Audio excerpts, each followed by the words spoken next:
হাত ছাড়ো। কেন, কি হয়েছে? তোমাকে হাত ছাড়তে বলেছি, ছাড়ো। তুমি জানতে চাও না কেন ইগনোর করি? কারণ তোমাকে আমি আর ভালোবাসি না। মানে? মানে আবার কি, শুনতে পাওনি? তুমি আমার সাথে ফাজলামো করছো না তো? তোমার কি মনে হয় আমি তোমার সাথে ফাজলামি করছি? কিন্তু আমি কি করেছি সেটা তো বলবে। তুমি কিছুই করনি, যা করার সব আমি করেছি। মানে? মানে তোমার সাথে আমার রিলেশনে জানানোটাই ভুল ছিল। তুমি আস্ত একটা প্যারা। কি বলছো নীলা? হ্যাঁ, ঠিকই বলছি। সব সময় ফোন দিয়ে ডিস্টার্ব করবা। যদি জানতাম তাহলে তোমার সাথে রিলেশনে জড়াতাম না। তোমাকে ফোন দিয়ে খোঁজখবর নেই কারণ তোমাকে যে আমি বড্ড ভালোবাসি নীলা। এটা ভালোবাসা না, আবেগ। আবেগের বশে কথাগুলো বলছো। আমিও এতদিন সেই আবেগেই বন্দী ছিলাম, এখন বুঝতে পারছি। সুতরাং আমি আর তোমার সাথে রিলেশন রাখতে পারবো না। সাদিয়া, আমার মনে হয় তোমার সাথে রিলেশন রাখার হবে না। বুঝলাম না, কি বললি কথাটা আবার বল। না মানে বলছিলাম কি, তোমার সাথে মনে হয় আর আমার সম্পর্ক রাখা হবে না। শালা ফাজলামি করস আমার লগে? তুই আমার চিনস আমি ক্যাডা? কি কইলি তুই? আমার সাথে সম্পর্ক রাখতে পারবি না? মেরে না হাত পা ভেঙে বুড়িগঙ্গা নদীতে ফেলে আসবো বলে দিলাম। আমি তো ভয়ে খাড়ায় মুইতে দেওয়ার মতো অবস্থা। সারা জীবনে কার সাথে প্রেম করলাম আল্লাহ জানে। একে তো পুরান ঢাকার মাইয়ারা এমনিতেই কিছুটা গুন্ডি টাইপের হয়, তার উপর সে আবার বড় লোকের মাইয়া। এর সাথে যদি ব্রেকআপ করি তাহলে তো আমার মনে হয় সব শেষ হয়ে যাবে। কোনো মতে উল্টাপাল্টা বোঝানোয় গলাটা ছেড়ে দিল। গলাটা প্রায় ব্যথায় হয়ে গেছে। দেখো সাদিয়া, আমার কথাটা কি শোনো। তোর কি কথা শুনমু? কি শুনাইবার লাগছস আমারে? তোর কি মনে হয় আমি তোর লগে প্রেম লইয়া মস্করা করতাছি? পুরান ঢাকার মাইয়া আমি, আর তুই আমারে কস আমার লগে সম্পর্ক রাখতে পারবি না? কেন, কি হইছে তোর, খুললা ক। ছি ছি, কি বলো তুমি এসব? এত মানুষের সামনে তুমি আমাকে কি খোলার কথা বলছো? ওই, বেশি বুঝোস কেলা? তোরে কইছি না, কইবি খুললা ক, মানে বিস্তারিত বল। ও আচ্ছা, আমি এবার মনে করলাম কি না কি বলছো। বলছি, তুমি একটু ভালোভাবে কথা বলো। অমন ঢাকায় ভাষায় কথা বলছো কেন? আবে হালা শোন, আমার রাগ উঠলে মাথা ঠিক থাকে না, বুঝছো? সুতরাং বেশি রাগ উঠাইস না, যা কইবি ক। দেখো, বাসা থেকে বাবা মা বিয়ের জন্য প্রচুর চাপ দিচ্ছে। কস কি তুই মাইয়া নাকি যে তোরে বিয়ের জন্য চাপ দিতেছে? চাপ দিলে আমাকেও দিব। আচ্ছা বাদ দে তো, তুই কস নাই যে তোর একটা গার্লফ্রেন্ড আছে? তুমি তো জানোই আমার বাবা খুব রাগী মানুষ। তার সামনে আমার প্রেমের কথা বলার সাহস নেই। আর সব থেকে বড় কথা হলো, বাবা বলেছে ঢাকার মেয়ের সাথে আমার বিয়ে দেবে না। বিয়া দিব না তো তুই আমার লগে প্রেম করছিলি গেলা, এইটা ক। আরে রাগ করো কেন? বাবা বলেছে মেয়ে দেখতে, আর আমি দেখলে কি বলে দেবো নাকি যে আমি বিয়ে করব? শোনো, কালকে আমি গ্রামের বাড়িতে যাব। বাবা বলেছে মেয়েকে দেখতে যাবে, আমাকেও যেতে হবে। সেখানে গিয়ে বলে দেব আমি আমার পছন্দ হয়নি, তাহলে তো হয়ে গেল। আচ্ছা ভালো কথা। আর শোনো, এইবার গ্রাম থেকে আহনের পর আমরা দুজনে বিয়া কইরা ফেলমু। আচ্ছা ঠিক আছে, সেটা দেখা যাবে। আগে আসি, আমার কাজ আছে। গ্রাম থেকে আসার পর দেখা হচ্ছে। ভালো থেকো, আর নিজের শরীরের প্রতি যত্ন নিও। সোজা ভালোভাবে যেও, আর ফোন করো, ঠিক আছে? আমি শুধু মাথাটা ঘুরে আচ্ছা বলে হোস্টেলে চলে আসলাম। এবার চলুন আপনাদের সাথে পরিচয় পর্বটা সেরে নেই। আমি শ্যাম, জগন্নাথ বিশ্ববিদ্যালয়ের দ্বিতীয় বর্ষে পড়াশোনা করছি। আর যার সাথে কথা হচ্ছিল সে আমার গার্লফ্রেন্ড সাদিয়া। আমরা দুজনেই ক্লাসমেট। কোনোভাবে পরিচয় হয়েছিল, সেটা না জানলেও আপনাদের চলবে, পরে জানতে পারবেন। আসলে ওকে গার্লফ্রেন্ড বললে ভুল হবে, পুরাই একটা প্যারা। প্রেম করে কিনা জানি না, তবে সবসময় শরীরের অঙ্গভঙ্গি আমার কাছে পছন্দই হয় না, যার ফলে ওর থেকে দূরে থাকার চেষ্টা করি। হুট করে ব্রেকআপ করতে পারছি না। দেখলেনই তো কেমন ডেঞ্জারাস মেয়ে। তবে বিয়ের বিষয়টা সত্য, বাবা মা বিয়ের জন্য চাপ দিচ্ছে, কিছুতেই মানছে না। বলেছিলাম পড়াটা শেষ করে না হয় বিয়েটা করে নেব, কিন্তু তার হচ্ছে না। কালকে বাড়িতে যাবার পর মেয়ে দেখতে যাব। আবার অন্য দিক দিয়ে ভাবলেও সাদের হাত থেকে বাঁচাও যেতে পারে। বিয়েটা করলে মেয়েটা আমার সমবয়সী, বাবা কখনোই মেনে নেবে না। তার উপর ঢাকার মেয়ে, বাবা তো সহ্যই করতে পারবে না। সাদিয়াকে আমি বন্ধু হিসেবে নিতাম প্রথম দিকে, কিন্তু সে হয়তো আমাকে বেশি কিছু ভাবতো, অনেকটা কেয়ারও করতো, যার ফলে ওর সাথে রিলেশন হয়ে যায়। তবুও নিজেকে ওর থেকে যথেষ্ট দূরে রাখি। সাদিয়া বুঝে, কিন্তু কিছু বলে না। মাঝে মাঝে ওর ভাবভঙ্গিতে মনে হয় ও হয়তো আমার সাথে মজা করছে। হুট করে একদিন বলে দেবে যে আমি তোর সাথে মজা করছিলাম। সে যাই হোক, অনেক কথা হলো। হোস্টেলে এসে নিজের জামা কাপড় গুছিয়ে প্যাক করে রেখে দিলাম। প্রায় 6 মাস পর গ্রামে যাব। আসলে প্রথম বর্ষের ফাইনাল পরীক্ষা ছিল, তাই আর বাড়িতে যাওয়া হয়নি। সকালে ঘুম থেকে করে ফ্রেশ হয়ে রেডি হয়ে হালকা নাস্তা করে বের হয়ে পড়লাম। বাস স্ট্যান্ডে এসে দাঁড়িয়েছি। আগের বাসটা 10 মিনিট আগেই ছেড়ে চলে গেছে। আবার নতুন করে বাস ছাড়তে প্রায় আরও 30 মিনিট লাগবে। কি আর করার, বাসে উঠে বসে আছি। এমন সময় সাদিয়ার ফোন। হ্যালো, কোথায় তুমি? আমি তো বাসে বসে আছি। ও, বাস কি ছেড়েছে? না, আরও 10 মিনিট পর ছাড়বে বলেছে। ও আচ্ছা, ভালোভাবে দেখে শুনে যেও। আর শোনো, তাড়াতাড়ি ফিরে এসো। হুম। আর শোনো, যদি শুনি যে বিয়া কইরা ফেলছস, তাইলে কি করবো তুই ভাবতেও পারবি না, বুঝছস? হ্যাঁ। আচ্ছা রাখলাম, পৌঁছে ফোন দিবা কিন্তু। বলে ফোনটা কেটে দিল। সকালে ফোন করে থ্রেট দিয়ে দিল। আমি তো বুকের বাঁ পাশে হাত দিয়ে সিটের সাথে হেলান দিয়ে পড়ে গেলাম। মনে হয় যেন হার্ট অ্যাটাক হয়েছে। কথাটা শুনে যেন সত্যি সত্যি হার্ট অ্যাটাক হওয়ার মতো অবস্থা। ভাই ভাই কি হয়েছে আপনার? মরে গেছেন না কিছুক্ষণ পরে মরবেন? অমন করে পড়লেন কেন? কথাটা শুনে যেন সত্যি সত্যি হার্ট অ্যাটাক হওয়ার মতো অবস্থা। কি বলে, মরে গিয়েছে না কিছুক্ষণ পর মরবো? পাগল নাকি লোকটা? না ভাই, কিছু হয়নি, এমনিতে একটু হেলান দিয়েছিলাম। ও আচ্ছা। বাসটা ছেড়ে দিল। জানালা দিয়ে একভাবে বাইরের দিকে তাকিয়ে ব্যস্ত শহরটাকে দেখছি। বাসায় পৌঁছাতে প্রায় 6 ঘন্টা লাগবে। যদি রাস্তায় জ্যাম না থাকে তো আরও আগে পৌঁছে যাব। তাই চোখ বন্ধ করে ঘুমানোর ট্রাই করলাম। বাড়িতে পৌঁছাতে প্রায় বিকেল হয়ে গেল। ঘড়ির কাঁটায় 3টার আশেপাশে বাজে। মা তো আমাকে দেখে বেজায় খুশি। তুই পচা, বাড়িতে আসতেই চাস না। হুম। কি করব বলো, পরীক্ষা ছিল যে, সেজন্য আর আসা হয়নি। আচ্ছা বাদ দে, এবারে এসেছিস যখন 10 দিন আগে যেতে পারবি না। তোকে তো বিয়ে করিয়ে তবেই পাঠাবো। কি শুরু করলে বলো তো মা? আসতে পারলাম না, আর তার আগে বিয়ের কথা শুরু করে দিলে। আমিও তো কিছু বুঝি না। তুই বাড়িতে থাকিস না, তোর বাবাও সারাদিন বাজারে থাকে, আমাকে একা একা বাড়িতে থাকতে হয়। তাই এখন বিয়ে করে সোজা বৌমাকে নিয়ে আসবো, কথা তো বলা যাবে। ধুর, আমি এসব এখন বিয়েটা করতে পারবো না। আগে পড়াটা শেষ করে নেই, তারপর না হয় বিয়ে করবো। তাছাড়া বিয়ে করে বউকে খাবো কি? কেন, বউ কি রাক্ষস? তাছাড়া আমাদের কম আছে নাকি? ধুর, ভালো লাগে না সব সময় বিয়ে বিয়ে। চুপ, আর একটা কথা বলবি না, যা ফিরে শুয়ে আয়। কোনো কথা না বাড়িয়ে নিজের রুমে চলে আসলাম। কেমন লাগে বলুন তো, বাড়িতে আসতে না আসতে বিয়ের কথা শুরু করে দিছে। রাতে বাবা বাসায় আসলে একসাথে খেতে বসলাম। সিয়াম শোন, আসছিস যখন, এবার তোকে বিয়ে না দিয়ে যেতে দিচ্ছে না। তোর আম্মু আমাকে সবসময় বলে ছেলেকে বিয়ে দাও না কেন, একটা বৌমা আনো। তাই ভাবছি কালকে তুই আমার সাথে মেয়ে দেখতে যাবি। কালকে যাব মানে? কিন্তু বাবা আমি তো কি, কোনো মেয়েকে ভালোবাসিস?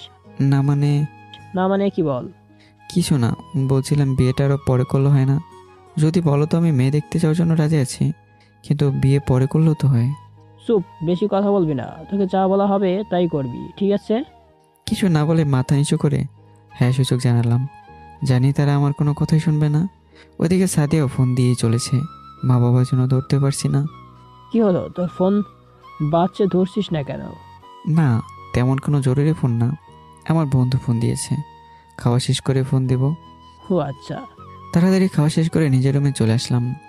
ওই, ফোন ধরতে এতক্ষণ লাগে? কখন থেকে ফোন দিচ্ছি? আরে বাবা ছিল যে সাথে, তাছাড়া আমি তখন খাচ্ছিলাম। ও, তা কেমন আছে তোমার বাসার সবাই? ভালো আছে। কি করো? কি করব, বসে আছি। আগে বলো, পৌঁছে আমাকে ফোন দাওনি কেন? অনেক ক্লান্ত লাগছিল, তাই ঘুমিয়েছিলাম কিছুক্ষণ। ও আচ্ছা, রাখলাম, আম্মু আসছে। এই শ্যাম, কি হলো, উঠিস না কেন? ওঠ। কি হয়েছে, সকাল সকাল ডাকছো কেন? চুপ, কোনো কথা হবে না, তাড়াতাড়ি ফ্রেশ হয়ে নে। কেন, কি হয়েছে? কি হয়েছে মানে, তোর জন্য মেয়ে দেখতে যাব, তোর বাবা নিচে অপেক্ষা করছে। মেয়ে দেখতে মানে কি? তোমরা যাও, আমি পারবো না। পারবি না মানে? তোর বাবাকে ডাক দিব? আবার বাবাকে ডাকতে যাবে কেন? কালকে আসলাম আর আজকে মেয়ে দেখতে যাবো? 2 দিন বাদে যাই। বেশি কথা না বলে তাড়াতাড়ি ফ্রেশ হয়ে আয় তো। ঠিক আছে, যাচ্ছি, তবে একটা শর্ত। কি? মেয়েকে যদি পছন্দ না হয় তো বিয়ে করব না। আচ্ছা, না করলি? বাথরুমে এসে একটা ভয়ঙ্কর হাসি দিলাম। ওখানে যাব, মেয়ে দেখে বলে দেব মেয়েকে আমার পছন্দ হয়নি। ব্যাস, আমার কাজ হয়ে গেল। তারপর আবার নিশ্চিন্তে ঢাকায় চলে যাব। আহ, কি শান্তি। ফ্রেশ হয়ে রেডি হয়েই বের হয়ে পড়লাম। তারপর গাড়িটা একটা দোতলা বিশিষ্ট বাড়ির ভিতরে প্রবেশ করলো। বাইরে থেকে বেশ সুন্দর জায়গাটা। বাড়ির ডান পাশে রয়েছে বেশ সুন্দর কিছু ফুল গাছ। বাড়িটার ভিতরে বসে আছি, মেয়েটা নাকি তার রুমে বসে আছে, মানে রেডি হচ্ছে। অসহ্য লাগছে, কখন আসবে আর কখন না বলে তাড়াতাড়ি বাড়িতে চলে যাব। সারা ঘরে তাকিয়ে দেখলাম মেয়েটার কোনো ছবি নেই। একটা মেয়ের ছবি আছে ছোটোবেলার, মনে হয় তাদের ছোটো মেয়ে হবে হয়তো। অনেক অপেক্ষার অবেশন ঘটিয়ে মেয়েকে আমার সামনে আনা হলো। মাথায় ঘোমটা দেওয়া, চেহারা ভালোভাবে দেখা যাচ্ছে না। মেয়ের মা তার মাথা থেকে ঘোমটাটা সরাতেই যেন হয়ে গেলাম। একভাবে মেয়েটার দিকে অপলকভাবে তাকিয়ে আছি, সে আমার দিকে অবাক হওয়ার দৃষ্টিতে তাকিয়ে আছে। যা দেখছি তা কি আসলেই সত্য? আমার সামনে বসে আছে আমার এই প্রাক্তন প্রেমিকা নীলা, যে কিনা 2 বছর আগে আমাকে একা নিঃশেষ করে চলে গিয়েছিল। নিজের মাথার উপর যেন সেই 2 বছর আগের চিন্তা ঘুরপাক খাচ্ছে, যখন তার সাথে জমিয়ে প্রেম করেছিলাম। কি রে সিয়াম, কি হলো তোর? হ্যাঁ, না না না, কিছু না। কি হয়েছিল তোর? অমনভাবে কথা বলছিলি কেন? কোনো সমস্যা? না মা, কিছু হয়নি। আমার মাথাটা প্রচণ্ড ব্যথা করছে, আমি চলে গেলাম বলে বের হয়ে বাড়ির দিকে রওনা দিলাম। মাথাটা কোনোভাবে কাজ করছে না। সেই চিরচেনা মুখ, কাজল কালো ঠোঁট, ঠোঁটে হালকা গোলাপি রঙের লিপস্টিক বারবার বেশি উঠছে। কোনোভাবে বাড়িতে এসে নিজের রুমে এসে শুয়ে পড়লাম। মা বাবা আসলেন কিছুক্ষণ বাদে। সিয়াম, কি হলো তোর? এভাবে চলে আসলি কেন? এমনি ভালো লাগছিল না আর। আর কি? আমি বিয়েটা করতে পারবো না। পারবি না কেন? মেয়েটা তো দেখতে সুন্দর। তবু আমি পারবো না। কেন পারবি না? তাছাড়া আমরা তো আরও আজকে তোর বিয়ের দিন তারিখ ঠিক করে আসলাম। বিয়ে ঠিক করে আসলে মানে কি? আমাকে জিজ্ঞাসা করবে না? ও তো কিছু জানি না। মেয়েটাকে আমার পছন্দ হয়েছে, সুতরাং তোর বিয়েটা হচ্ছে। দেখ, তোর বাবার ও আমাদের মান সম্মানের বিষয়। ধুর, আচ্ছা বাদ দে, ভালো না লাগলে ঘুমিয়ে পড়। বলে আমার রুম থেকে বের হয়ে গেল। কিছুই বুঝতে পারছি না, যে নীলা 2 বছর আগে আমাকে রেখে চলে গিয়েছিল, সে কিভাবে আমার সাথে বিয়ে করার জন্য রাজি হতে পারে? নাকি এটা তার অন্য কোনো ছলনা? না, আমি বিয়ে কখনোই করতে পারবো না। যেভাবেই হোক আমি বিয়েটা করতে পারবো না। পরদিন সকালে নিজের ব্যাগ গুছাচ্ছি, তখন মা আসলো রুমে। কি রে সিয়া, ব্যাগ গোছাচ্ছিস কেন? মা, আমাকে আজকে ঢাকা যেতে হবে, বিকেলে খুব জরুরি একটা পরীক্ষা আছে। মানে কি, তোর না কয়েকদিন পর বিয়ে, আর তুই আজকেই ঢাকা যাবি? জরুরি পরীক্ষা আছে, না দিলে আমাকে সামনে পরীক্ষা দিতে দেবে না। সত্যি পরীক্ষা আছে নাকি মিথ্যে বলছিস? আজব, তোমাকে কেন মিথ্যা বলতে যাব? বিয়ের জন্য চলে যাচ্ছিস না তো?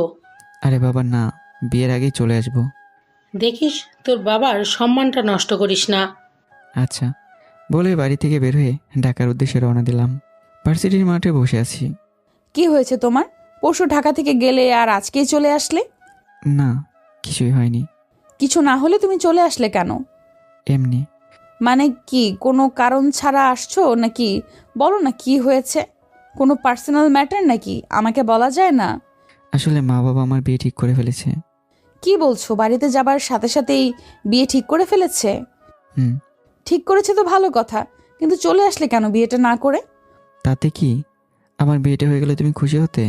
অমন করে বলছো কেন? বাড়িতে গেলে তো বিয়ে করার জন্য, আর না করে আসলে তাই বললাম। সাদিয়া প্লিজ, আমাকে কিছুক্ষণ একা থাকতে দাও, আমার ভালো লাগছে না। আচ্ছা বলবা তো তোমার কি হয়েছে? সেই আসার পর থেকেই দেখে আসছি মুখটা বাংলার 5-এর মতো করে বসে আছো। আচ্ছা সাদিয়া, তোমাকে কিছু কথা বলবো, মন খারাপ করবে না তো? মানে কি বলবে? কোনো খারাপ কিছু না তো? তেমন কিছু না, তবে আজ কেন জানি না তোমাকে আমার কথাগুলো বলা উচিত, না হলে নিজের কাছে কেমন যেন এক অজানা অনুভূতি কাজ করছে। কি কথা? তোমার বাড়ি থেকে তো আবার সত্যি তোমাকে বিয়ে দিয়ে দিচ্ছে, আর তুমি রাজি হয়ে যাওনি তো? আরে তেমন কিছু না, অন্য কথা। কি সবটা বলবা তো, অত পেঁচানোর কি আছে? তোমার সাথে রিলেশনে জড়ানোর আগে আমি অন্য একটা মেয়ের সাথে রিলেশনে ছিলাম। কথাটা বলে সাদিয়ার দিকে তাকালাম। মানে কি বলছো তুমি? দেখো, আমার সাথে কিন্তু ফাজলামি করবা না। ফাজলামও করছি না, যা সত্যি সেটাই বলছি। শুধু কি একটা মেয়ের সাথে রিলেশনে ছিলি নাকি আরো মেয়ে আছে? দেখো সাদিয়া, রাগ না করে আগে আমার কথাটা তো বলতে দিবে? কি কথা শুনবো তোর? আমি তো মনে করেছিলাম তুই ভালো, তাই তোর সাথে রিলেশনে জড়িয়েছিলাম। শেষমেশ তুই কিনা আমাকে ধোকা দিলি। তুমি আমাকে যেমন ভাবছো ঠিক তেমনটা নয়। কি তেমনটা বল? আর কয়টা মেয়ের জীবন নিয়ে খেলা করেছিস? আগে আমার পুরো কথাটা শোনো, তারপর যদি তুমি মনে করো যে আমি খারাপ, তাহলে যা বলবে আমি তাই করব। ঠিক আছে, বলো। আমি 10ম শ্রেণীর ছাত্র, সামনে এসএসসি পরীক্ষা। বেশ ভালোভাবে পরীক্ষার প্রস্তুতি নিয়েছি, যেভাবেই হোক ভালো রেজাল্ট করতে হবে। পরীক্ষার প্রথম দিন খুব সকালে ঘুম থেকে উঠে ভালোভাবে নিজের পড়াটা শেষ করেই পরীক্ষা দেওয়ার জন্য বাসা থেকে বের হলাম। আম্মু, কোথায় গেলে তুমি? আসছি। তাড়াতাড়ি, আজকে প্রথম দিন, তাড়াতাড়ি যেতে হবে, সিট খুঁজতে হবে তো। আরে বাবা, আসছি। বলে আমার রুমে চলে আসলো, হাতে প্লেটের মধ্যে কিছু খাবার নিয়ে। আচ্ছা, তাড়াতাড়ি হা কর, রেডি হতে থাক আর আমি খাইয়ে দিচ্ছি। আচ্ছা আম্মু, আমি রেডি, গেলাম। ভালোভাবে যা, আর সব কিছু দেখে শুনে তারপর লেখা শুরু করবি। খেয়াল রাখিস কেউ আবার নকল এনে অন্যের পায়ের নিচে ফেলে দেয়। মাঝে মাঝে নিজের খেয়াল রাখিস, ঠিক আছে? আচ্ছা, মনে থাকবে, আমি গেলাম। বলেই বাসা থেকে বের হয়ে চলে আসলাম। হল পড়েছে আমাদের স্কুল বাদে অন্য একটা স্কুলে। আগে তেমন যাওয়া হয়নি সেদিকে, চিনিও না তেমন কিছু। সারাদিন বাড়িতে থাকলে যা হয় আর কি। স্কুলে আসার পর নিজের সিট নাম্বার খুঁজতে গিয়ে অবস্থা প্রায় নাজেহাল। শুনেছিলাম আমাদের সাথে নাকি ওখানকার গার্লস স্কুলের মেয়েরা পরীক্ষা দেবে, তাই আগের থেকে পরিপাটি হয়ে এসেছি। যদি কোনো মেয়ের সাথে পরিচয় হওয়া যায়, হয় আর কি। ক্লাসের ভিতরে বসে আছি, অনেক মেয়ে পড়েছে। কোনটা রেখে যে কোনটার সাথে পরিচিত হব ভাবতেই পারছিলাম না। সব বন্ধুদের পাশের সিটে একটা করে মেয়ে পড়েছে। আমার সিটের পাশেও কারো নাম্বার আছে, তবে সে আসেনি। দোয়া করি যেন কোনো এক সুন্দরী মেয়ে আমার পাশে বসে। পরীক্ষা প্রায় শুরু হওয়ার পথে, তবে আমার পাশে যে বসবে সে আসেনি। কিছুক্ষণ বাদে স্যার আসলেন ক্লাসে। মনে মনে আফসোস করতে থাকলাম, শালার কি কপাল, স্কুলে থাকতে তো কোনো মেয়ে ছিল না, এখানে মনে হয় হবে না। স্যার, ভেতরে আসবো? কণ্ঠটা শুনে দরজার দিকে তাকিয়ে দেখি এক মেয়ে দরজার সামনে দাঁড়িয়ে আছে। চোখে গোল ফ্রেমের চশমা, ঠোঁটে হালকা গোলাপি রঙের লিপস্টিক। দেখে যেন মেয়েটার দিকে হাওয়ায় তাকিয়ে আছি। পুরো ক্লাসে একবার চোখ বুলিয়ে নিলাম, কোথাও কোনো সিট ফাঁকা আছে কিনা দেখার জন্য। যাক, খালি নেই, তার মানে মেয়েটা আমার পাশে বসবে। আসতে দেরি হলো কেন? স্যার, আসতে দেরি হয়ে গেছে, তারপর আবার হলো নাম্বার খুঁজতে গিয়েও দেরি হয়ে গেছে। ঠিক আছে, দেখো তোমার সিট কোনটা। মেয়েটা ক্লাসের ভিতরে প্রবেশ করে আমার পাশে সিটে এসে নাম্বারটা দেখে বসে পড়ল। নিজেকে কিছুটা ঠিক করে নিলাম। হ্যালো। মেয়েটা একবার আমার দিকে তাকিয়ে আবারও খাতা নিয়ে বৃত্ত ভরাট করতে শুরু করে দিল। আসতে দেরি করলেন যে? আপনি কি ঠসা? স্যারকে বললাম, শুনতে পাননি? আর কিছু না বলে নিজের লেখায় মনোযোগ দিলাম। বুঝতে পারছি সুন্দর হওয়ার জন্য কিছুটা অহংকার আছে তার মধ্যে। প্রথমে 2টা পরীক্ষা বেশ ভালোভাবে দিয়েছে।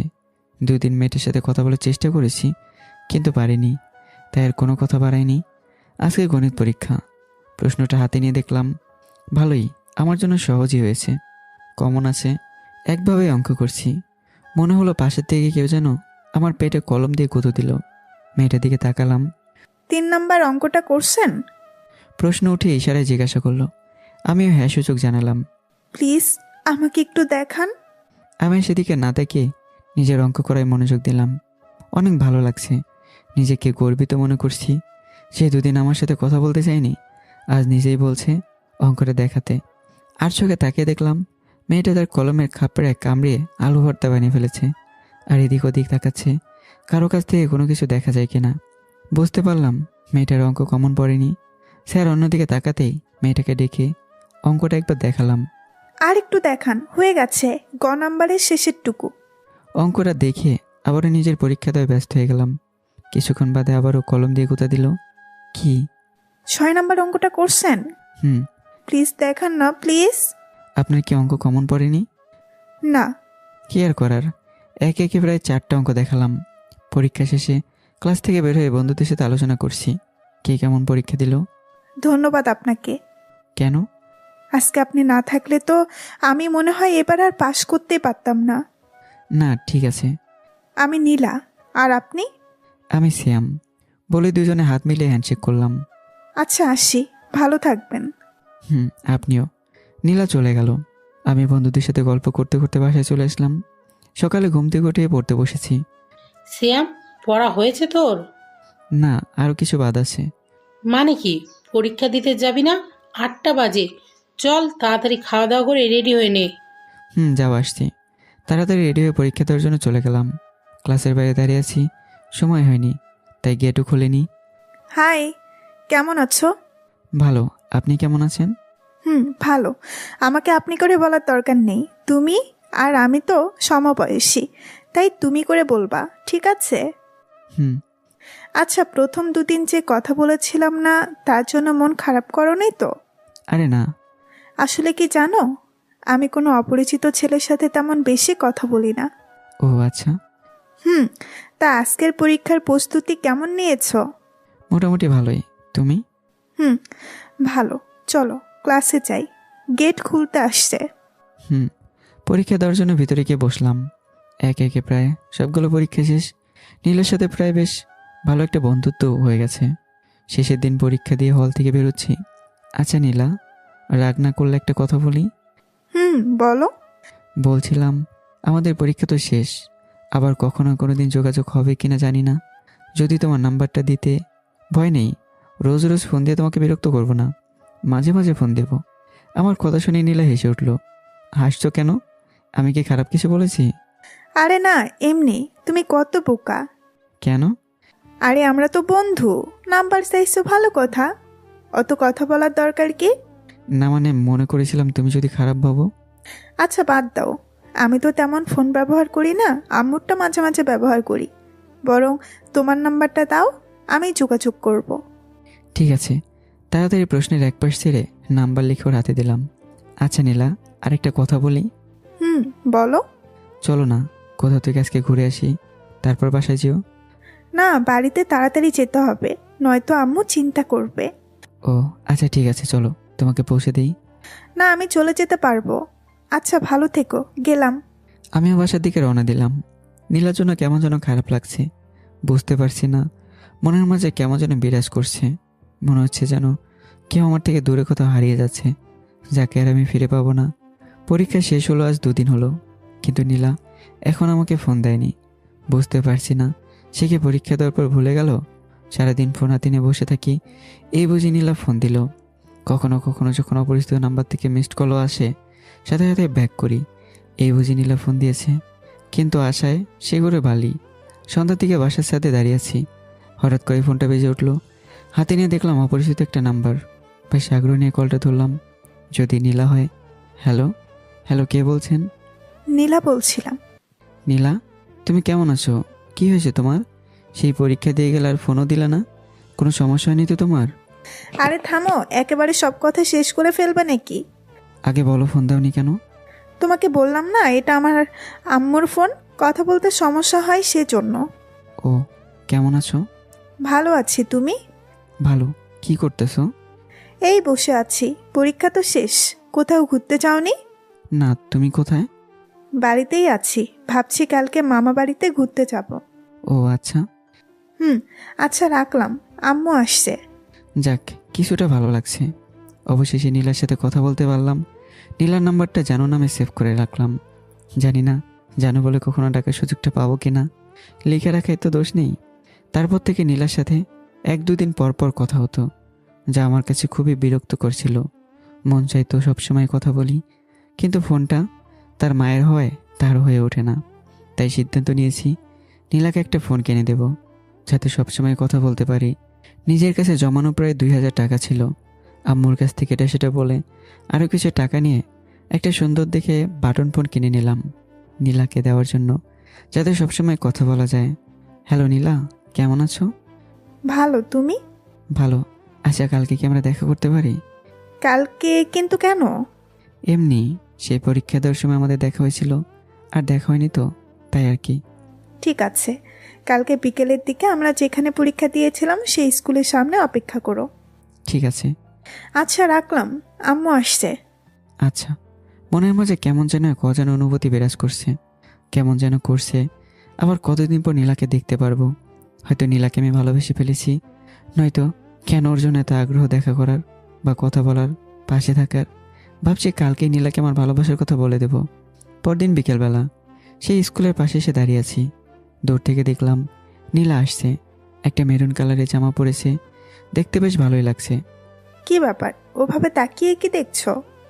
না কিছু না, তোমাকে বেশ সুন্দর লাগছে। আচ্ছা, তাই নাকি? হুম। তা কি জন্য দেখা করতে বললো? দেখা করার জন্য কি কোনো কারণ থাকে নাকি? আছেই তো, বোঝা যাচ্ছে তোমার হাত পেছনে রেখেছো। কেন, কি আছে হাতে দেখি? দেখবে তো। তবে তোমাকে তার আগে একটা কথা বলার ছিল। বলো। আমি বেশি কথা পেঁচানো পছন্দ করি না, যা বলার সোজা সাপটা বলে দিই। বুঝলাম। কি বলবে সেটা তো বলো।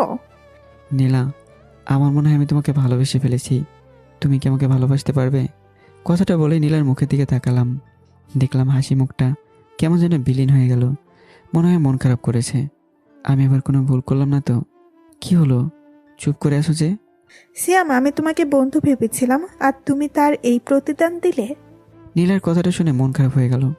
তাহলে কি নীলা আমাকে ভালোবাসে না, শুধুই বন্ধু ভাবে? মাথাটা নিচু করে মন খারাপ করে দাঁড়িয়ে আছি। সব সময় ভালোবাসবে তো? সামনে দাঁড়িয়ে থেকে নীলাই বলল কিনা দেখার জন্য মাথাটা উঁচু করে দেখলাম। কি হলো বলো, সব সময় ভালোবাসবে তো? কথাটা শুনে যেন রবি সিমের মতো আপন শক্তিতে জ্বলে উঠলাম। হ্যাঁ। আচ্ছা এখন দাও, কি এনেছো আমার জন্য দেখি।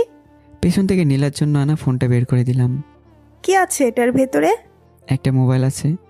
মোবাইল কিন্তু কেন? যাতে সবসময় তোমার সাথে কথা বলতে পারি। দেখো না, তোমার মায়ের ফোন দিয়ে কথা বলতে সমস্যা হয়। ওলে বাবালে, আচ্ছা ঠিক আছে দাও। চলো একটু একসাথে পাশাপাশি চলি। চলো। নীলের সাথে কিছুক্ষণ ঘোরাঘুরির পর ওর বাসায় চলে গেল, আর আমি আমার বাসায় চলে আসলাম। তারপর থেকে রোজ ফোনে কথা হতো, তবে বেশি বলতে পারতাম না। কিছুক্ষণ কথা বলার পরই বলতো আম্মু আসতেছে। নীলার মায়ের উপর বেশ রাগ হতো, সবসময় আমাদের কথা বলার মাঝে চলে আসতে চাইবে। এভাবেই দেখতে দেখতে কেটে গেল 1.5 বছর। ভাগ্যচক্রে দুজনে একই কলেজে ভর্তি হয়েছিলাম। প্রথম ইয়ার ফাইনালে নীলার রেজাল্টটা খারাপ হয়েছিল, যার জন্য নীলা আমাকে কিছুদিন ইগনোর করে চলেছে। ভাবতাম রেজাল্ট খারাপ করেছে, তাই আমি কিছু বলিনি। কিন্তু বর্তমানে নীলা একটু বেশি ইগনোর করছে বোধহয় আমাকে। ফোন দিলে ধরতে চায় না, মেসেজেরও রিপ্লাই দেয় না, কলেজে ঠিকমতো আসে না। সিদ্ধান্ত নিলাম নীলা কালকে কলেজে আসলে জিজ্ঞাসা করব। পরদিন কলেজে সকালে নীলাকে অনেকবার ফোন দেওয়ার পর তারপর কল ধরেছিল, তাই ওকে কলেজে আসতে বলেছিলাম। দুজনেই ক্যাম্পাসে বসে আছি। নীলার দিকে তাকিয়ে দেখলাম সে শুধু এদিক সেদিক তাকাচ্ছে। বুঝতে পারছি বিরক্ত বোধ করছে। নীলা, আমাকে একটা কথা বলবে? কি? তুমি ইদানিং দেখছি আমার সাথে তেমন কথা বলতে চাও না, ইগনোর করছো। কি হয়েছে তোমার? কোথায় ইগনোর করছি? তাহলে অন্যদিকে তাকিয়ে আছো কেন? আর এদিক ওদিক কি দেখছো? না কিছু না, ভালো লাগছে না তাই। আচ্ছা আমি গেলাম, ক্লাস শুরু হয়ে যাবে। আগে আমার প্রশ্নের উত্তরটা দাও। হাত ছাড়ো। কেন, কি হয়েছে? তোমাকে হাত ছাড়তে বলেছি, ছাড়ো। জোর দিয়ে কথাটা বললো, তাই আমিও ছেড়ে দিলাম। তুমি জানতে চাও না কেন ইগনোর করি? কারণ তোমাকে আমি আর ভালোবাসি না। কথাটা শোনার জন্য হয়তো আমি প্রস্তুত ছিলাম না। মানে? মানে আবার কি, শুনতে পাওনি? তুমি আমার সাথে ফাজলামো করছো না তো? তোমার কি মনে হয় আমি তোমার সাথে ফাজলামি করছি? কিন্তু আমি কি করেছি সেটা তো বলবে। তুমি কিছুই করনি, যা করার সব আমি করেছি। মানে? মানে তোমার সাথে আমার রিলেশনে জানানোটাই ভুল ছিল। তুমি আস্ত একটা প্যারা। কি বলছো নীলা? হ্যাঁ ঠিকই বলছি। সব সময় ফোন দিয়ে ডিস্টার্ব করবা। যদি জানতাম তাহলে তোমার সাথে রিলেশনে জড়াতাম না। তোমাকে ফোন দিয়ে খোঁজখবর নেই কারণ তোমাকে যে আমি বড্ড ভালোবাসি নীলা। এটা ভালোবাসা না, আবেগ।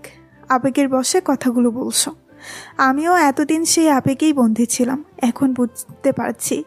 সুতরাং আমি আর তোমার সাথে রিলেশন রাখতে পারবো না। নীলা, তুমি আমার সাথে এটা করতে পারো না। তুমি যদি বলো তো আমি আর রোজ রোজ তোমাকে ফোন দিয়ে বিরক্ত করবো না, তোমাকে জ্বালাবো না। যখন তুমি ফ্রি থাকবে শুধু 2-3 মিনিট কথা বললেই হবে। তবুও রিলেশনটা নষ্ট করো না। দেখো সিয়াম, আমি কারোর সাথে রিলেশন রাখতে পারবো না। তোমার জন্য আমার পড়ালেখা নষ্ট হয়ে যাচ্ছে।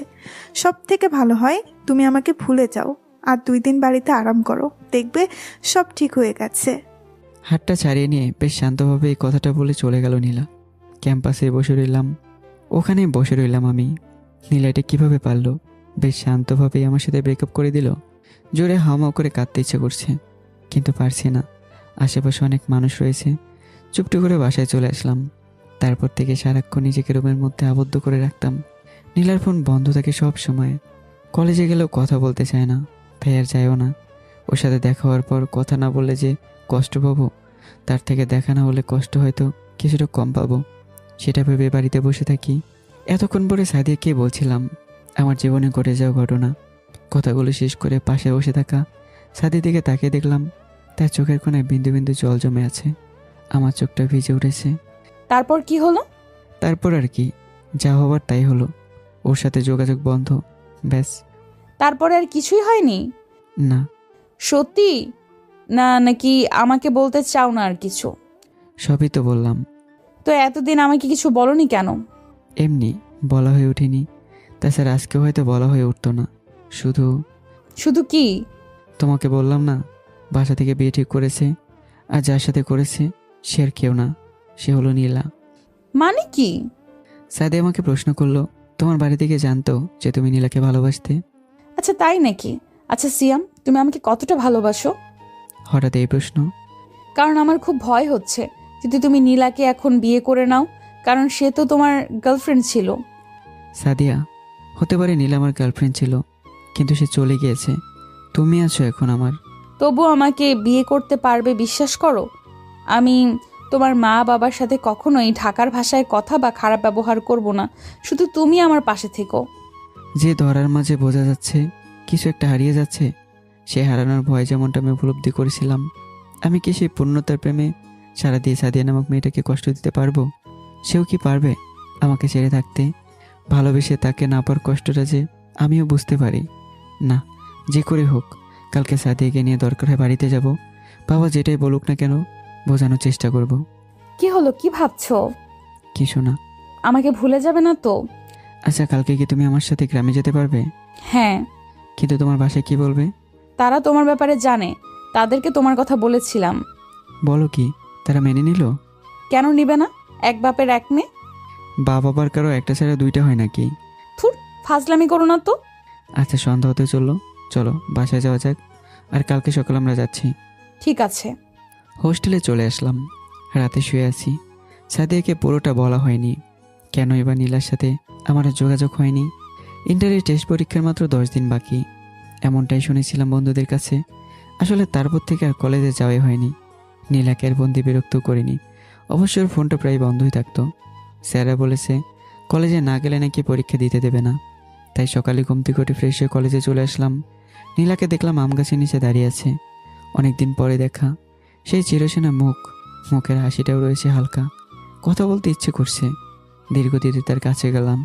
হঠাৎ করে কোত্থেকে যেন আমাদের এই কলেজের ক্লাসমেট নীল এসে নীলার গায়ে ধাক্কা দিয়ে দাঁড়ালো। বিষয়টা হয়তো দেখার জন্য প্রস্তুত ছিলাম না, তবুও ভাবলাম একই ক্লাস, বন্ধু হতে পারে। তবে বেশ ঘনিষ্ঠভাবে একে অন্যের সাথে কথা বলছে। হাই নীলা। নীলা আমার দিকে কিছুক্ষণ তাকিয়ে দেখলো। কেমন আছো? ভালো। তোমার এই অবস্থা কেন? তোমার জন্য। মানে ফাজলামি করছো? আবেগটা বুঝি কাটেনি এখনো? ওসব বাদ দিয়ে মন দিয়ে পড়ালেখা করো, বুঝলে? আর হ্যাঁ, ওকে তো চিনোই, নীলয় আমার বয়ফ্রেন্ড। কিছুটা ধাক্কা খেলাম। ভয় নেই, পড়ে যায়নি। মানুষ কিভাবে পরিবর্তন হতে পারে সেটা হয়তো নীলাকে না দেখলে বুঝতেই পারতাম না। নীলার জন্য মন খারাপ করছে না, বরং ঘৃণা হচ্ছে তার উপর। কিভাবে সে পারলো আমাকে ছেড়ে অন্য কারোর সাথে চলে যেতে। সেদিনের মতো বাসায় চলে আসলাম। সিদ্ধান্ত নিলাম নীলার সাথে আর কোনো যোগাযোগ করার চেষ্টাই করব না। নিজের পড়ায় মনোযোগ দিলাম। ইন্টার পরীক্ষা দিলাম। শেষের পরীক্ষা দিন হয়তো নীলাকে শেষ দেখেছিলাম। রেজাল্টটা ভালো ছিল, যার ফলে এখানে চান্সও পেয়েছিলাম। তারপর প্রায় 2 বছর পর গতকালকে দেখলাম নীলাকে। আগের থেকে অনেকটা পরিবর্তন হয়ে গেছে সে। সাদিয়াকে হয়তো কথাগুলো বলা যেত, তবুও বললাম না। থাক না কিছু কথা অজানা। নীলাকে না হয় একাই ঘৃণা করে যাই, অন্যকে তার কথা বলার কি দরকার আছে। সকালে ঘুম থেকে উঠে ফ্রেশ হয়ে সাদিয়াকে ফোন দিলাম। হ্যালো সাদিয়া, কোথায় তুমি? বাসায়। বাসায় মানে যাবে না? হ্যাঁ যাব, কিন্তু কিন্তুটা কি? তার আগে তোমাকে আমার বাসায় এসে আমার বাবার সাথে কথা বলে নিতে হবে যে তুমি আমাকে নিয়ে যাচ্ছ। আপনি যে নাম্বারে কথা বলছেন তিনি এখন ব্যস্ত আছে, দয়া করে ফোনটা কেটে দিন। সিয়াম, ফাজলামি করো না তো, তোমাকে আসতে বলছি। কি বলছো? তোমার বাবা যদি কিছু বলে? কিছু বলবে না, তারা তো তোমার ব্যাপারে জানেই। তবুও ভয় করছে। তোমাকে আসতে বলছি, আসো। আসছি। রেডিওয়ে সাদিয়ার বাসা থেকে রওনা দিলাম। না জানি সাদিয়ার বাবা আমাকে কি বলবে।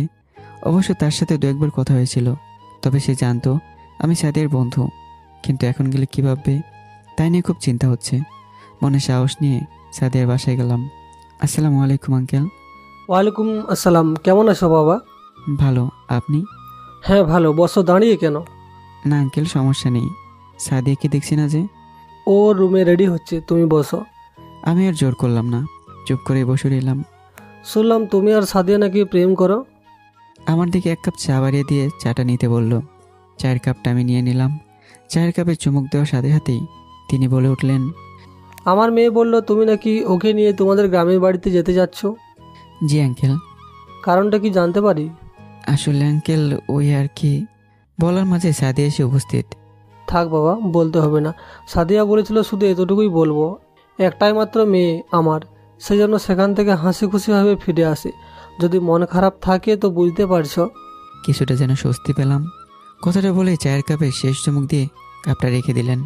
আচ্ছা বাবা, আমরা এখন বের হই। যা। আর সিয়াম বাবা, ওকে দেখে শুনে নিয়ে যেও। জি আঙ্কেল বলে তাড়াতাড়ি বাসা থেকে বের হলাম। রাস্তায় এসেই সাদিয়ার মাথায় একটা গাঁটটা মেরে দিলাম। ওই মারলে কেন? তো কি করব, তোমার বাবার সাথে দেখা করা দরকার ছিল বুঝি? না হলে থ্রেটটা দিত কে? ভয় পাইছো তাই না? না। ভালো, জানোই তো আমি হাসি খুশি ভাবে ফিরে না আসলে কি হবে। আমার বাবা খুব রাগী মানুষ। বলে মিটিমিটি করে হাসছে। এবার চলো। দুজনেই বাসের মধ্যে বসে আছি। তোমার বাড়িতে কি জানে যে তুমি আমাকে নিয়ে যাচ্ছ? না। না মানে তাদেরকে বলনি? হুম যদি তারা আমাকে দেখে কিছু বলে? তুমি তো আবার সুযোগ পেলে বলা তো যায় না আমাকে ছেড়ে চলে যেতে পারো। তুমি আমাকে এমন ভাবো? হুম যাও, তোমার সাথে কথাই বলবো না। নীলা বলল, আচ্ছা আমাকে কি ওই মেয়ে মানে নীলার সাথে দেখা করাবে? আমি বললাম, ভালো কথা মনে করেছো। মানে ভাবছি ওখানে গিয়ে সোজা আগে নীলার সাথে দেখা করব। ওকে বলবো যে আমি ওকে বিয়ে করতে পারবো না। তারপর গিয়ে সোজা বাবা মায়ের সাথে কথা বলবো। কিন্তু তুমি ওর সাথে কথা বলবে কিভাবে? ওকে ফোন করে আসতে বলছি, বিকেলে যাতে দেখা করে। নাম্বার আছে ওর? আগের নাম্বার মনে আছে, ফোন দিয়ে দেখি খোলা আছে কি না। নীলা সে আগের নাম্বারে ফোন দিলাম। ফোন বাজছে। আসসালামু আলাইকুম। ওয়ালাইকুম আসসালাম। কেমন আছো? ভালো, আপনি? জি ভালো। আপনি করে বলছো যে? তুমি করে বলার অধিকারটা যে নেই। দূর, বাদ দাও তো। 2 দিন বাদে বিয়ে হবে, আবার ন্যাকামো করছো। আচ্ছা আজকে বিকেলে দেখা করতে পারবেন? আগে যেখানে সবসময় দেখা করতাম সেই স্কুলের কাছেই। ঠিক আছে, তার আগে তুমি করে বলো। আচ্ছা 3টার দিকে চলে এসো। আচ্ছা আসবো। কি করছো? বাসে বসে আছি। কেন, তুমি না বাড়িতে? না, ঢাকায় আসছিলাম কালকে, আজকে আবার বাসায় যাচ্ছি। ভাবলাম আগে তোমার সাথে দেখা করব। আচ্ছা তাই নাকি? ঠিক আছে আসো, আমি অপেক্ষা করব। আচ্ছা রাখলাম। ফোনটা কেটে সাদিয়ার দিকে তাকিয়ে দেখলাম মুখ হা করে তাকিয়ে আছে। অমন হা হয়ে তাকিয়ে আছো যে, মশা ঢুকবে তো। শালা, পুরান গার্লফ্রেন্ডকে পাইয়া আমাকে ভুলে গেছোস? ও তো কথা কি ওর সাথে? হ্যাঁ, নিজের হবু স্বামীকে শালা বলছো? স্বামী নাকি দেখা যাবে? ফোনেই গলে গেছো, সামনাসামনি দেখা হলে না জানি কি করবে। আমাকে তো মনে হয় ভুলে যাবে। গেলেই কি? খুন করে ফেলবো। আসতে আসতে প্রায় 3টার বেশি বেজে গেছে। স্কুলের কাছে আসতেই দেখলাম দূরে নীলা বসে আছে।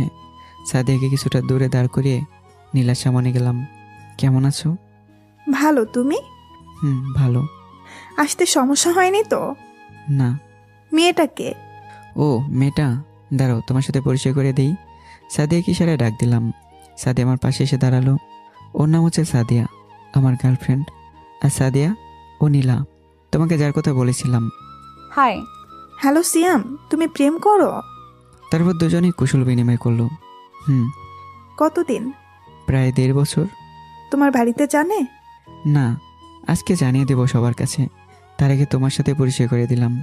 তুমি বাড়িতে গিয়ে বলবা যে তুমি আমার সাথে বিয়ে করতে পারবে না। মানে কি, তুমি আমাকে ছাড়া অন্য মেয়েকে কিভাবে ভালোবাসতে পারলে?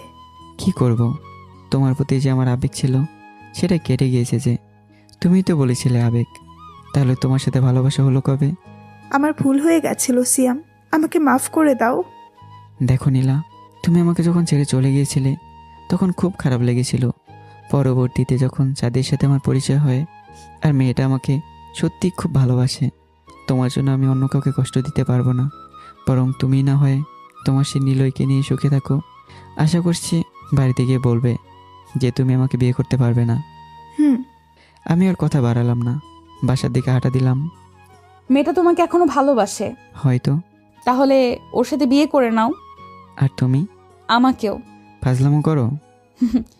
হ্যালো শ্যাম, কোথায় তুমি? বাড়িতে আসতেছি। কুয়াশা তাড়াতাড়ি আসো। কেন, কি হয়েছে?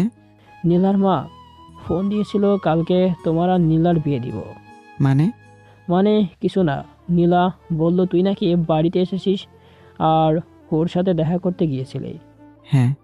ওই বলল কালকে তোর সাথে বিয়ে দিয়ে দিতে, না হলে আবার নাকি তুই ঢাকায় চলে যাব। আচ্ছা তাড়াতাড়ি আয়। কি বললো তোমার বাবা? নীলার মা নাকি ফোন দিয়েছিল, কালকে নাকি আমার সাথে বিয়ে ঠিক করেছে। মানে কি? মানে কিছুই না, দাঁড়াও নীলাকে ফোন দিচ্ছি। বলে দুবার ফোন দেওয়ার পরে ফোনটা রিসিভ করলো। নীলা, তুমি কি কাজটা ঠিক করলে? কেন? আমি আবার কি করলাম? কি করলে মানে? তুমি তোমার মাকে ফোন করে কি বলতে বলেছো? ঠিকই তো বলেছি, তোমাকে কি আমি অত সহজে ছেড়ে দিব নাকি? দেখো নীলা, তুমি হয়তো অন্যের ইমোশনাল নিয়ে খেলা করতে পারো, কিন্তু আমি পারি না। সাদিয়াকে আমি ভালোবাসি, আর ওকে আমি ঠকাতে পারবো না। পারবে না মানে? আমি জানি তুমি ওকে ভালোবাসো না, আমাকে দেখানোর জন্য নিয়ে এসেছো। ঠিক আছে, যা ভাবো, শুধু এতটুকু মনে রেখো, তোমার সাথে যদি আমার বিয়ে হয় তো ভাবতে পারবে না কি হবে। বলে ফোনটা কেটে দিলাম। তার মানে তুমি কালকে নীলার সাথে বিয়ে করছো? হ্যাঁ। মানে? না মানে আমি ওর সাথে বিয়ে করতে যাব কেন? বিয়ে করতে যাবে কেন আবার কি? তোমার মুখ দিয়ে সত্যটা বের হয়ে এসেছে, আসলেই তুমি ধোঁকাবাজ। সাদিয়া, কী সব বলছো? আমার সাথে বাড়িতে চলো। না, আমার তোমায় চেনা হয়ে গেছে, আমি চললাম। আমি দৌড় দিলাম ওর পিছনে। তার আগে ও একটা ট্যাক্সিতে করে চলে গেল। বুঝলাম না হঠাৎ করে ওর কি হলো। নীলার সাথে আমার বিয়েটা হয়েছে, বলতে গেলে বাবার মান সম্মান বাঁচানোর জন্য বিয়েটা হলো। বাবা মাকে সাদিয়ার কথা বলেছি, কিন্তু তারা কিছুই বলেনি। প্রচুর রাগ উঠেছিল। আজকে বাসর রাত, নীলার জন্য হয়তো আজকে শেষ রাত হতে পারে আমার সাথে। মনে এক প্রকার রাগ নিয়েই ঘরে গেলাম। মুখে ঘোমটা দিয়ে নীলা খাটের উপর বসে আছে। দেখো নীলা, আমার সামনে আমার ন্যাকামি করে বসে থাকার দরকার নেই। আমি আগে বলেছি যে আমি তোমাকে আর ভালোবাসি না, শুধু সাদিয়াকে ভালোবাসি। তাছাড়া বিয়েটা বাবা মায়ের জন্যই করেছি। আমি তোমার মুখটাও দেখতে চাই না। বরং ভালো হবে তুমি আমার পরিবারে বাবা মায়ের সাথেই থাকো। আমি এক্ষুনি বাসার পিছন দিক দিয়ে ঢাকায় চলে যাচ্ছি। কথাগুলো বলে উল্টো দিকে দাঁড়ালাম। তুমি আমাকে এত ভালোবাসো? পিছনে তাকে দেখি সাদিয়া বসে আছে। সাদিয়া, তুমি? কেমনে কি? নীলা কোথায়? কেন, নীলা থাকলে খুশি হতে বুঝি? না মানে তুমি তো চলে গিয়েছিলে, কিভাবে কি? সাদিয়া আমার দিকে একটা কাগজ এগিয়ে দিল। কি আছে কাগজে? জানি না, নীলা বলেছিলে এটা তোমাকে বাসরাতে দিতে।